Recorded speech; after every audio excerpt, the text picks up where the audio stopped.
um sermão de Martinho Lutero, um sermão sobre Estevão. O texto epistolar não parece ser difícil, está claro. Apresenta em Estevão um exemplo de fé de Cristo. Pouco comentário é necessário. Faremos um breve exame. O primeiro princípio que ensina é que não podemos assegurar o favor de Deus erguendo igrejas e outras instituições. Estevão deixa este fato evidente com sua citação de Isaías. Contudo, não devemos ser levados a concluir que é errado construir e aparelhar igrejas, mas é errado ir ao extremo de perder a fé e o amor na execução do empreendimento, presumindo com isso que fazer boas obras merece o favor de Deus. Resulta em abusos que impedem toda a moderação. Todo canto e recanto está cheio de igrejas e conventos, independente do objetivo que temos em construir igrejas. Não há outra razão para construirmos igrejas senão proporcionarmos um lugar onde os cristãos se reúnam para orar, ouvir o Evangelho e receber os sacramentos. Se é que há uma razão. Quando as igrejas deixam de ser usadas para este propósito, devem ser demolidas, como são os outros edifícios, quando não servem para mais nada. Como é agora, o desejo de todo indivíduo no mundo é estabelecer a própria capela ou altar, até a própria missa, com vistas a garantir a salvação de comprar o céu. Não é deplorável e miserável erro e ilusão ensinar pessoas inocentes a depender de suas obras para a grande depreciação de sua fé cristã? Melhor destruir todas as igrejas e catedrais do mundo, queimá-las até virarem cinzas. É menos pecaminoso, mesmo quando feito por malícia, do que permitir que uma alma seja enganada e se perca por tal erro. Deus não deu mandamento especial concernente ao edifício das igrejas, mas emitiu seus mandamentos com referência à nossa alma, suas igrejas reais e peculiares. Paulo diz concernentes a elas: sois o templo de Deus. Se alguém destruir o templo de Deus, Deus o destruirá. 1 Coríntios 3 capítulo, verso 16 ou 17.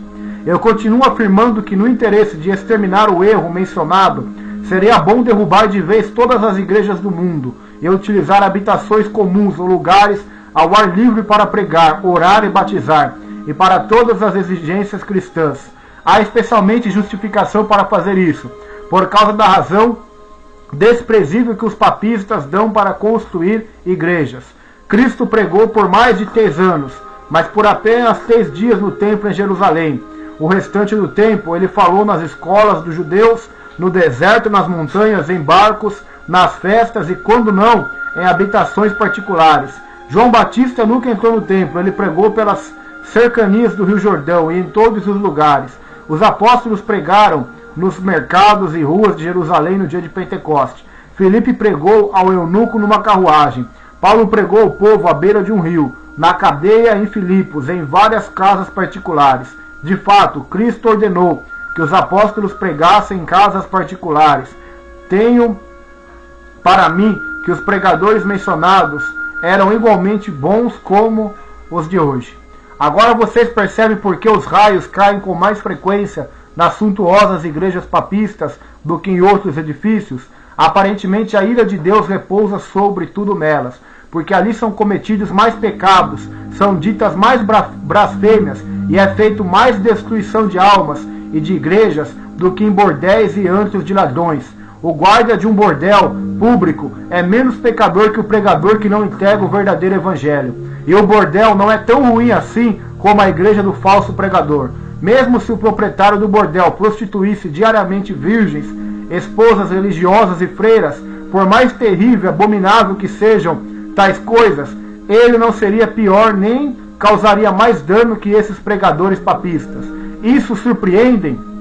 Lembre-se de que a doutrina do falso pregador não causa nada mais que dia a dia desviar e violar almas recém-nascidas no batismo, cristãos jovens, almas tenras, noivas virgens, puras e consagradas a Cristo. Considerando que o mal é feito espiritualmente e não fisicamente, ninguém o observa, mas Deus está incomensuravelmente descontente. Em sua ira ele clama através dos profetas em termos inconfundíveis. Tu, Meretis, que convidas todo transeunte. Deus tolera tão pouco a pregação falsa que Jeremias em sua oração faz esta reclamação. Forçaram as mulheres em Sião, as virgens na cidade de Judá. Lamentações 5:11. Agora a virgindade espiritual, a fé cristã, é imensuravelmente superior à pureza física, pois ela sozinha pode ganhar o céu. Então, amigos amados, sejamos sábios. A sabedoria é essencial. Verdadeiramente nos conscientizemos de que somos salvos pela fé em Cristo e somente por ela. Este fato foi suficientemente manifesto. Então que ninguém confie em suas próprias obras.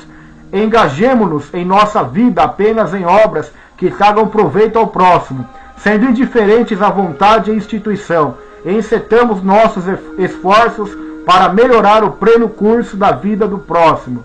Está escrito que uma mulher piedosa, Elizabeth, ao entrar certa vez no convento e ver na parede uma excelente pintura retratando os sofrimentos de Nosso Senhor, exclamou: o custo desta pintura deveria ter sido reservado para o alimento do corpo. Os sofrimentos de Cristo devem ser pintados no coração.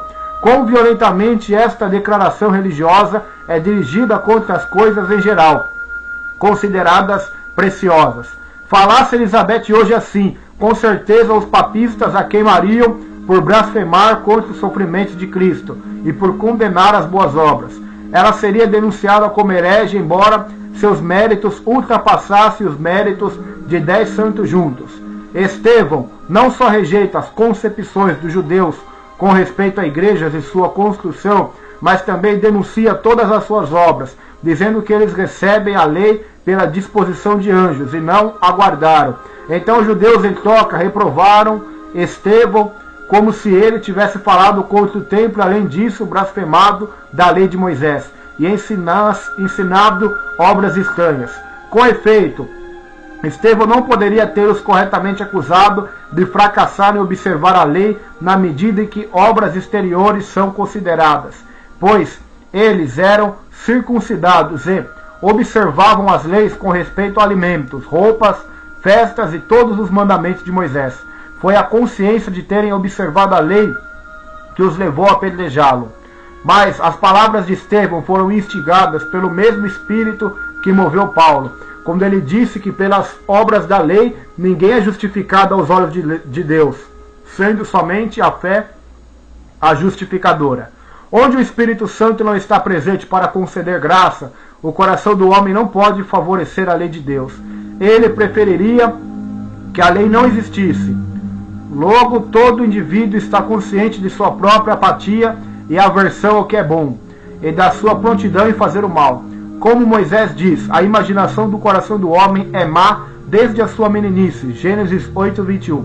Quando Estevão declara que os judeus sempre resistem ao Espírito Santo, ele implica que pelas obras eles tornam-se presunçosos, não ficam inclinados a aceitar a ajuda do Espírito e relutam que suas obras sejam rejeitadas como ineficazes, sempre trabalhando para satisfazer as demandas da lei, mas sem cumprir sua mínima exigência. Eles permanecem hipócritas até o fim, pouco dispostos a abraçar a fé por meio da qual realizariam boas obras, e a graça do Espírito que criaria um amor pela lei. Eles tornam impossível a sua observância livre e espontânea, mas o observador voluntário da lei e nenhum outro Deus aceita. Estevão chama os judeus de homens de dura cerviz e incircuncisos de coração e ouvido, porque recusam ouvir e entender. Eles clamam continuamente: boas obras, lei, lei, embora não efetuam da menor delas. Exatamente dessa forma agem os papistas, como os antepassados, assim fazem os descendentes, a massa desta geração. Eles perseguem os justos e se glorificam de o fazerem por amor a Deus e a sua lei. Agora temos a substância desta lição, mas vamos examiná-la um pouco mais. Em primeiro lugar, vemos na conduta de Estevão amor a Deus e aos homens. Ele manifesta seu amor a Deus censurando os judeus, séria e duramente, chamando-os de traidores, assassinos e transgressores de toda a lei, sim, teimosos, e dizendo que resistem ao cumprimento da lei e resistem também ao próprio Espírito Santo. Mais do que isso, ele os chama de incircuncisos de coração e ouvido. Como ele poderia tê-los censurado mais severamente? Tão completamente ele os despoja de toda coisa respeitável, que parece ter sido movido por impaciência e ira. Mas a quem o mundo hoje toleraria se alguém tentasse fazer tal censura dos papistas? O amor de Estevão a Deus o constrangeu a seu ato. Ninguém que possui o mesmo grau de amor pode ficar calado e calmamente permitir a rejeição dos mandamentos de Deus. Ele não pode disfarçar. Tal indivíduo tem de censurar e reprovar todo opositor de Deus. Ele não pode permitir tal conduta, mesmo arriscando a vida para reprová-la. Temos de deduzir do exemplo de Estevão que aquele que caladamente ignora a transgressão dos mandamentos de Deus ou qualquer pecado não tem amor a ele. Então, como é com os hipócritas que aplaudem a transgressão, os caluniadores e os que riem avidamente ouvem e falam sobre as faltas dos outros? Já tivemos ocasião de declarar que Estevão era leigo, um cristão comum, não um sacerdote. Mas os papistas cantam seus elogios como levita, que no altar lia a epístola ou a lição do Evangelho. Os papistas pervertem totalmente a verdade. É-nos necessário então saber o que Lucas diz. Ele conta como os cristãos do começo da igreja em Jerusalém tornaram todas as suas possessões propriedade comum, e os apóstolos distribuíram a cada membro da congregação conforme a necessidade. Mas como aconteceu, as viúvas dos judeus gregos não eram supridas como eram as viúvas hebreias. Por conseguinte, houve reclamações. Os apóstolos, vendo como o dever de prover a subsistência dessas coisas seria tão penoso quanto a, em certa medida, interferir com seus deveres de pregar e orar, reuniram a multidão dos discípulos e disseram: não é razoável que nós deixemos a palavra de Deus e sirvamos as mesas. Escolhei, pois, irmãos, dentre vós 7 varões de boa reputação, cheios do Espírito Santo e de sabedoria, os quais constituamos sobre este importante negócio. Mas nós perseveraremos na oração e no ministério da palavra. Atos capítulo 6, do verso 2 ao 4. Assim Estevão, juntamente com os outros 6, foi escolhido para distribuir os bens. Daí vem a palavra diácono, servo ou ministro. Esses homens serviam à congregação, ministrando suas necessidades temporais. Está claro que Estevão era mordomo, administrador e guardião dos bens temporais dos cristãos. Seu dever era administrá-los aos que estavam em necessidade. No decurso do tempo, seu ofício foi pervertido na função do sacerdote que lê a epístola e as lições do Evangelho. O único traço que restou do ofício de Estevão é a leve semelhança encontrada no dever dos propósitos das freiras, e no dos administradores de hospitais, e dos guardiões dos pobres. Os leitores da epístola e seleções do Evangelho deveriam ser não os consagrados, os tosqueadores, os portadores das dalmáticas e polidores de carruagens no altar, mas os leigos comuns e religiosos, que mantêm um registro dos necessitados e têm o encargo do capital comum para a distribuição conforme requer a necessidade. Este era o verdadeiro ofício de Estevão. Ele nunca sonhou em ler as epístolas e evangelhos, de Solideu e Dalmática. Tudo isso são dispositivos humanos. Quanto à possível questão sobre a permissão de um leigo pregar ou não, embora Estevão não fosse designado a pregar, os apóstolos, como declarado, reservaram esse ofício para si mesmos, mas a executar os deveres de mordomo. Não obstante, quando foi ao mercado e se misturou entre o povo, ele imediatamente criou alvoroço, fazendo sinais e maravilhas, como diz a epístola, chegando até a censurar os governantes. Caso estivessem o Papa e seus seguidores presentes, eles certamente o teriam inquirido sobre suas credenciais, o passaporte da igreja e o caráter eclesiástico. E se ele estivesse sem solidel em um livro de orações, indubitavelmente teria sido entregue às chamas como herege, visto que não era sacerdote nem clérigo. Esses títulos que as escrituras outorgam a todos os cristãos, os papistas apropriaram-se para si mesmos, denominando todos os outros de o laicato, e a si mesmos de a igreja, como se o laicato não fizesse parte da igreja. Ao mesmo tempo, estas pessoas de refinamento e nobreza, jactanciosos, não cumprem em uma única ocasião o ofício ou o trabalho do sacerdote, de clérigo ou da igreja. Eles estão senão a tapear o mundo com seus dispositivos humanos. O precedente de Estevão é válido. Seu exemplo dá a todos os homens a autoridade de pregar onde quer que encontre ouvintes, quer seja um edifício ou no mercado. Ele não limita a pregação da palavra de Deus a solidéus e batas longas. Ao mesmo tempo, ele não interfere com a pregação dos apóstolos. Ele atende os deveres de seu ofício e fica prontamente calado, onde é o lugar dos apóstolos pregar. Em segundo lugar, a conduta de Estevão é um belo exemplo de amor ao semelhante, por não usar de má vontade, até mesmo para com seus assassinos. Não obstante, em seu zelo pela honra de Deus, ele os reprova severamente. Tal é o sentimento humano que tem por eles. É mesmo na agonia da morte, tendo feito provisão para si, entregando o Espírito a Deus, ele não tem outro pensamento sobre si mesmo, mas manifesta sua preocupação para com eles. Sob a influência desse amor, ele rende o Espírito, não impremeditadamente. Lucas coloca a oração de Estevão por seus assassinos no fim da narrativa. Notem também que, quando ora por si mesmo, entrega o Espírito a Deus. Ele está de pé, mas ao orar por seus assassinos ele se ajoelha. Além disso, ele clamou em alta voz quando orou por eles e que não fez por si mesmo. Quando mais fervorosamente ele orou por seus inimigos do que por si mesmo, o quanto seu coração deve ter ardido, os olhos inundados e o corpo inteiro agitado e movido pela compaixão quando viu a miséria dos seus inimigos. É a opinião de Agostinho que Paulo foi salvo por esta oração. Não é desarroçado acreditar que Deus de fato ouviu e que desde a eternidade ele previu um grande resultado desta dispensação.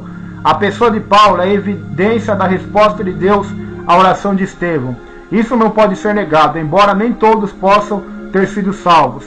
Estevão escolhe habitualmente as palavras dizendo: Senhor, não lhes impute este pecado. Atos 6, capítulo 7, versículo 60. Ou seja, não faça que os pecados deles sejam irremovíveis, como um pilar ou fundação. Por estas palavras, Estevão faz confissão, arrepende-se e compensa o pecado nos interesses dos seus assassinos. Suas palavras implicam: Senhor amado, é verdade que eles cometem pecado, que fazem o mal. Isso não pode ser negado. Exatamente como é costumeiro no arrependimento e confissão, simplesmente lamentar e confessar a culpa. Estevão então ora oferecendo esta abundante compensação, pode seguradamente ser feita pelo pecado. Observe quão grande inimigo e ao mesmo tempo quão grande amigo o verdadeiro amor pode ser. Quão severas são suas censuras e quão doce a sua ajuda. E como uma noz com casca dura e a semente doce, amargo a nossa velha natureza adâmica, é sumamente doce ao novo homem em nós. Esta lição epistolar, pelo exemplo dado, instila a poderosa doutrina da fé e do amor. É mais, proporciona consolo e encorajamento. Não só ensina, encoraja e impele. A morte, o terror do mundo, estiliza um sono. Lucas diz: ele adormeceu, isto é, a morte de Estevão foi serena e indolor. Ele partiu como alguém que vai dormir, não sabendo como, e dorme inconscientemente. A teoria de que a morte do cristão é um sono, uma passagem tranquila, tem fundamentos seguros na declaração do Espírito. O Espírito não nos enganará. A graça e o poder de Cristo tornam a morte tranquila. Sua amargura é removida para longe pela morte de Cristo quando cremos nele. Ele disse: se alguém guardar a minha palavra, nunca haverá morte. João 8,51. Porque ele não haverá. Porque a alma abraçada à sua palavra viva e cheia dessa vida não pode ter consciência da morte. A palavra vive e não conhece a morte. Assim a alma que crê igualmente nessa palavra e vive nela não prova a morte. É por isso que as palavras de Jesus são chamadas de palavras de vida. Aquele que nelas confia, que nelas crê, tem de viver.